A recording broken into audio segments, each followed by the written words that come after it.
The room was filled with laughter. Not the warm kind, this was the sharp, mocking kind that makes someone feel small. At the center of the crowd stood a tired single dad in a worn jacket, holding a paper cup of cheap coffee. Across from him, a billionaire CEO smirked and said loudly, "Why don't you give us some investing advice? This should be good." The room chuckled. It was meant to be a joke. But what happened next made the billionaire freeze before the man even finished his first sentence. Before we begin, if you enjoy powerful stories about kindness, resilience, and the moments that change lives, make sure to subscribe to Kind Truth Stories. Like the video and tell us in the comments, when was the last time someone's kindness surprised you? Your story might inspire someone else. The ballroom inside the downtown hotel in Chicago sparkled with wealth. Crystal chandeliers hung from the ceiling. Waiters in black suits carried trays filled with expensive drinks. Conversations about stocks, startups, and private investments floated through the room like invisible currency. This was the annual investor networking event, an invitation-only gathering for some of the wealthiest business leaders in the country. And then there was Daniel Carter. Daniel didn't belong there. At least, that's what most people thought when they saw him. His suit wasn't tailored. His shoes were old but clean. He stood quietly near a corner table, sipping coffee instead of champagne. Daniel had only come because a friend had given him the spare invitation. His friend worked as a hotel manager and thought Daniel might meet someone who could help him find better work. Because Daniel needed help. He was a single father raising his 8-year-old daughter, Lily. Ever since his wife passed away 3 years earlier, life had been a constant uphill climb. Daniel worked 2 jobs, driving delivery trucks during the day and doing accounting work online at night. Most months, the bills barely got paid. But there was one thing about Daniel people didn't know. He loved studying the stock market. Late at night, after Lily went to sleep, Daniel read financial reports, watched market analysis, and studied investment strategies. Not because he had money to invest, but because he believed someday he would. To him, the market wasn't just numbers. It was a puzzle. Across the room stood Richard Hawthorne. Richard was the billionaire CEO everyone knew. His tech company had exploded in value over the last decade, making him one of the most powerful investors in the country. People gathered around him constantly, hoping to impress him. Richard enjoyed the attention. At that moment, he noticed Daniel standing quietly near the coffee table.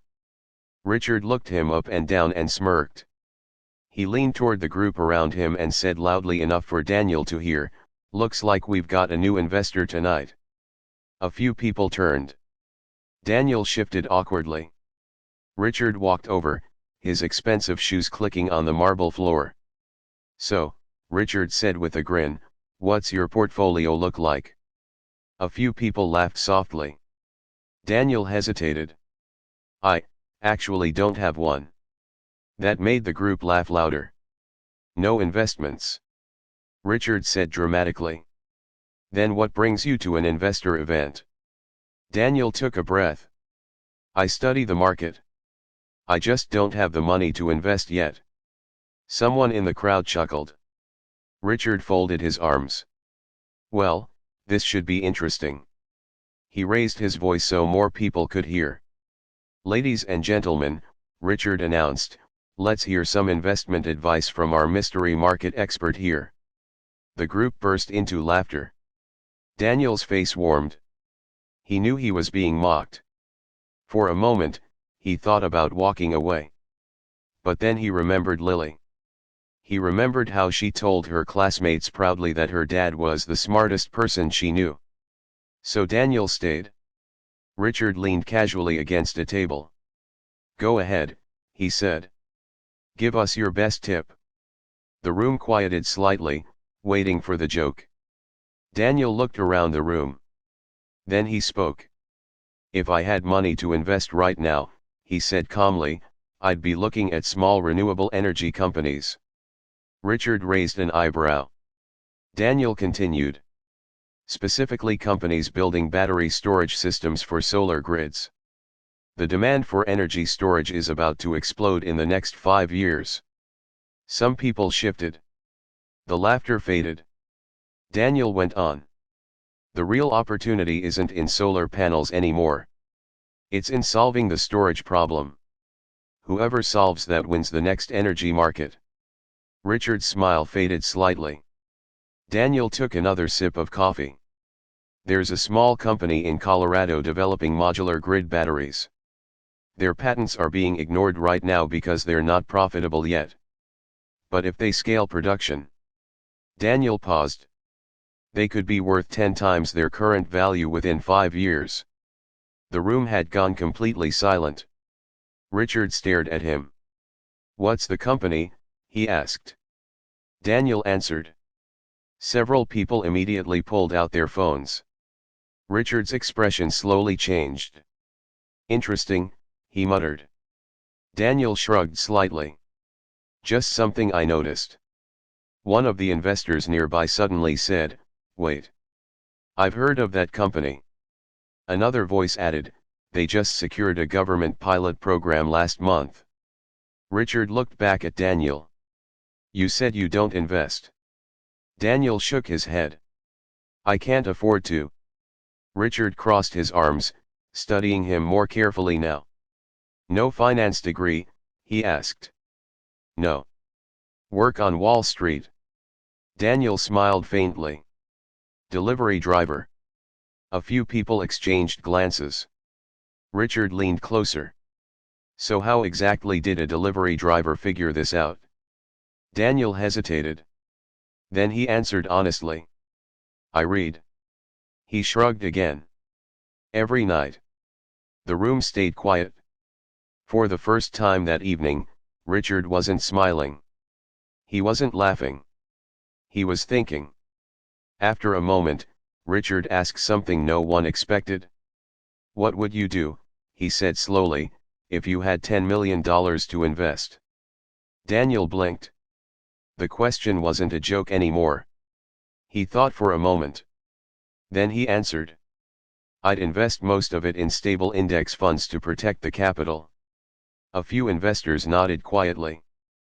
"But," Daniel continued, "I'd use a small portion to back early-stage companies solving real problems.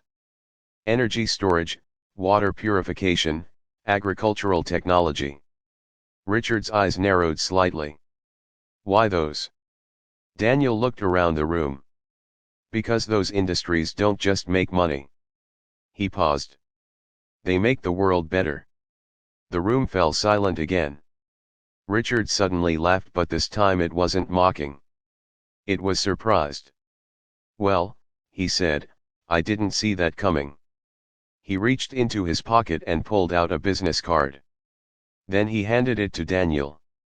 "Come to my office tomorrow." Daniel blinked in disbelief. "Why?" Richard smirked again, but differently this time. "Because," he said, "I want to see if that brain of yours is real or just beginner's luck." The crowd chuckled softly. But Richard added one more sentence. "And if it's real?" He tapped the business card. "Maybe it's time someone finally gave you capital." Daniel stood there stunned. Across the room, the investors whispered among themselves. The man they had laughed at 10 minutes earlier was now being invited into one of the most powerful offices in the country. And Richard Hawthorne watched Daniel walk away with a thoughtful expression. Because sometimes the smartest person in the room isn't the one wearing the most expensive suit. Sometimes it's the quiet single dad drinking cheap coffee in the corner. And sometimes, the greatest opportunities appear when someone finally decides to look past appearances and treat another person with respect. Because kindness, real kindness, has a way of opening doors no amount of money ever could. So the next time you see someone standing quietly in the corner, remember something important. You never truly know the story someone carries.